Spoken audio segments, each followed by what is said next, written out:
Ada sebuah keadaan ketika seseorang itu sebetulnya mengerjakan pekerjaan-pekerjaan yang dianggap tidak produktif, dianggap terlalu padat modal, dianggap terlalu ribet, dianggap terlalu boros investasi, tetapi ia tetap tinggal di dalam zona itu. Bahwa ia juga mengikuti perkembangan-perkembangan perubahan variabel yang lain, ia ikuti, tetapi tidak meninggalkan soal-soal yang dia pilih walaupun dikritik sebagai kuno, boros, tidak efektif, dan semacamnya. Ekspresi semacam itu di dalam bentuk yang paling, saya tidak menyebutnya sebagai paling kasar, tapi paling jelas gitu ya. Itu tercermin dalam statement orang tua ini. Ia tinggal di sebuah desa di sebuah kabupaten yang terus bertahan bercocok tanam. Sementara penduduk-penduduk di sekitar ini sudah mulai melakukan migrasi-migrasi peran, migrasi profesi. Jadi ada yang menjadi supir angkot, menjadi karyawan pabrik, kemudian menjadi pekerja-pekerja proyek di kota-kota yang jauh atau kota-kota yang tumbuh di sekitarnya. Yang bertani dibanding dengan pekerjaan proyek ini dihitung selisihnya sudah sangat jelas. Petani sehari dapat berapa, pekerja pabrik yang hasilnya dianggap lebih banyak dari sekedar bercocok tanam. Tetapi Bapak Sepuh ini memberi sebuah statement yang menyentuh hati saya dalam bahasa Jawa, walaupun nanti akan saya terjemahkan. Lane aku ora nandur, engko uang-uang arep mangan opo.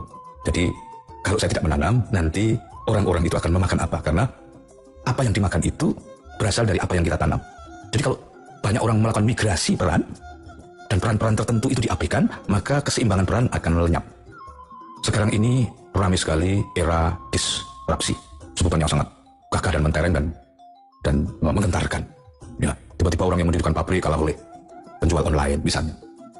Restoran-restoran kemudian tidak usah membangun lapak, cukup mendelivery dengan transportasi online. Terus ada bermacam-macam kredo atau rumus bisnis yang baru yang singkat, untung besar, cepat. Ya, sekarang bermain YouTube saja, wah, miliaran, lalu orang pamer saldo-saldo bahkan di sosial media mereka. Hati-hati. Betapapun ini juga sebuah realitas baru yang katakanlah menakjubkan kita, tapi rumus-rumus baku di dalam hidup terus berlangsung. Apa itu rumus hidup itu? Bahwa tidak ada kerja berkualitas, berkahnya jangka panjang, kemudian fondasinya sangat kuat, kalau pekerjaan itu tidak melewati jerih payah yang menjadi rumus bakunya di dalam hidup. Maka Anda jangan takut bekerja, walaupun untung Anda sedikit, tetapi Anda mempekerjakan banyak hal. Walaupun Anda berbisnis dengan mata rantai yang kompleks, harus punya gudang, harus punya karyawan sekian, dan akibatnya Anda merasa tidak efektif, sabarlah. Keuntungan terbesar Anda tidak selalu di dalam berupa keuntungan-keuntungan finansial itu, yakni keuntungan-keuntungan ketika saudara Anda, orang-orang di sekitar Anda, sanggup melewati Anda untuk mengakses rezeki mereka. Anda menjadi portal keberkahan untuk hidup orang banyak. Inilah sebetulnya keuntungan yang sangat fundamental.